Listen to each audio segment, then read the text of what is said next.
In the early morning hours of June 14th, Boelter went to the homes of 4 Minnesota state politicians with the intent to kill them. Boelter first traveled to the home of Minnesota State Senator John Hoffman in Champlin, Minnesota. Boelter arrived at the senator's home disguised as a police officer. He arrived in a black SUV with emergency lights turned on and with a license plate that read police. Boelter wore a black tactical vest and body armor. He carried a flashlight and a Beretta 9mm handgun. He also wore a hyper-realistic silicone mask.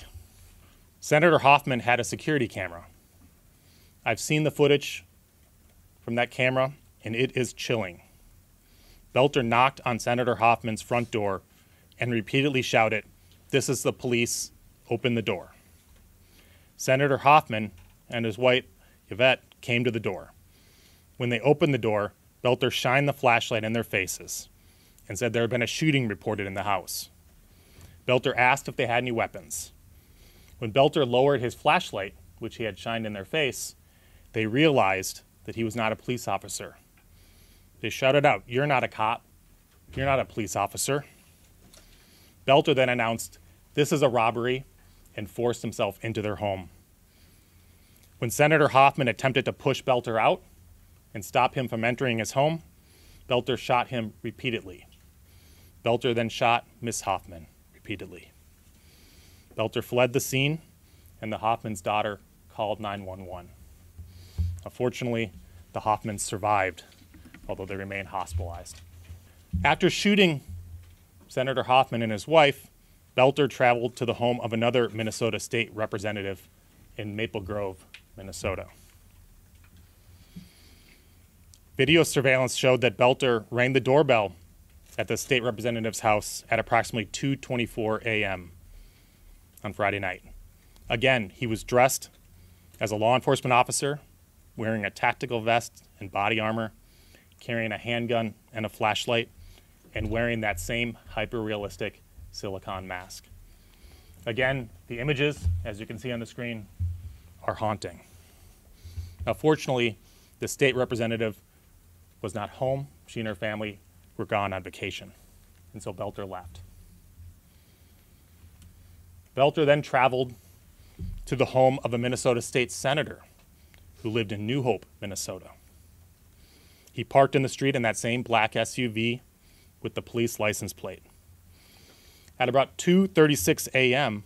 on Friday night, after learning of the shooting of Senator Hoffman, New Hope police dispatched an officer to conduct a wellness check on the state senator who lived in New Hope.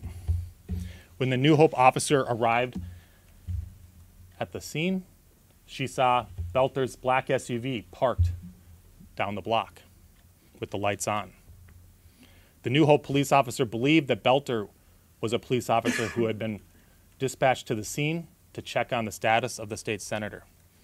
The New Hope police officer pulled up next to Boelter in his car, rolled down her window, and attempted to speak with him. Boelter did not respond.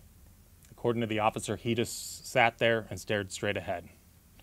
So the New Hope police officer, who had been dispatched to the scene, proceeded to the state senator's home, and she waited for other law enforcement to arrive. When they did, by the time they did, Boelter had left the scene. Boelter then traveled to Brooklyn Park, Minnesota, in the home of Minnesota State Representative Melissa Hortman. At approximately 3:30 a.m., Boelter arrived at Representative Hortman's house in his black SUV with the police license plates. He parked in the driveway and left the emergency lights on his SUV flashing, as if he was a police officer. Boelter approached Representative Hortman's home, again dressed as a police officer, wearing the tactical vest and body armor, and wearing that hyper-realistic mask. He was armed and carrying a flashlight. Before he entered the home, 2 Brooklyn Park police officers arrived at the scene. They too had been dispatched to check on Representative Hortman after learning of the shooting of Senator Hoffman. When they arrived at the scene, they saw Boelter's black SUV parked in the driveway with the emergency lights flashing, and they saw Boelter standing in front of the house several feet from the door. When Boelter saw the officers get out of the car, he drew his weapon and began firing. He rushed into the house through the front door, firing into it. He repeatedly fired into the house, and when he entered, he murdered Representative Hortman and her husband, Mark. The Brooklyn Park police officers fired at Boelter as he rushed into the home, but he escaped into the home and out the back.